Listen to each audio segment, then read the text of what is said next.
কি গো, কেক এনে দিলে না তো? কেক? কিসের কেক? ওমা, তোমাকে যে বললাম আজকে আমাদের ছোট মেয়ের জন্মদিন, ওর জন্য একটা সুন্দর কেক এনে দিতে। দেখো, আমি ওসব কেক টেক আনতে পারবো না।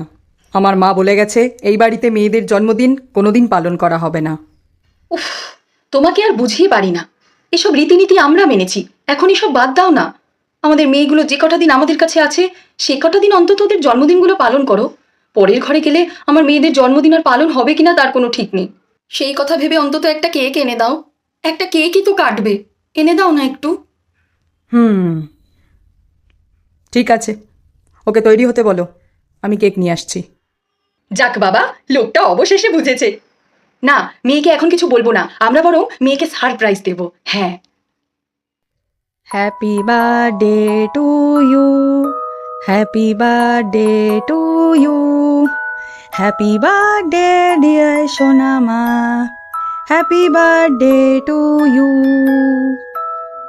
চলুন না, আমরা সবাই এসব পুরনো কুসংস্কার ভুলে গিয়ে নিজেদের আনন্দের বিশেষ দিনগুলো উপভোগ করি। কারণ এখন মানুষের নিঃশ্বাসের কোনো বিশ্বাস নেই, তাই যে কটা দিন বাঁচব আমরা সবাই আনন্দ করে বাঁচি।